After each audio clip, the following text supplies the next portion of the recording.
Follow these steps carefully, and your system should be back to normal. Let's get started. First, open the Start menu. Type CMD. Right-click Command Prompt and select Run as Administrator. Click Yes. Now type the following command, sfc:/scanO. Press Enter. Let the scan run.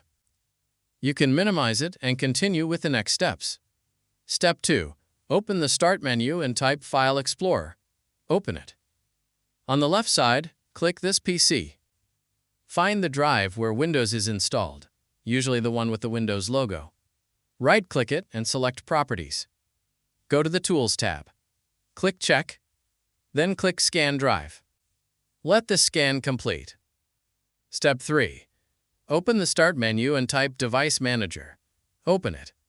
Expand Display Adapters. Right-click your graphics card and select Update Driver. Click on Search automatically for drivers.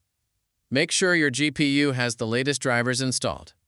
You can also use official software like NVIDIA, AMD, or Intel to update drivers. Step 4. Open the Start menu and type Check for Updates. Click on it. Click Check for Updates. Install any pending updates and make sure your system is fully updated. Now go back to the Command Prompt window. Wait until the scan reaches 100%. Once everything is complete, restart your computer. After restarting, check if the blue screen error is gone. The bad pool caller error should now be fixed.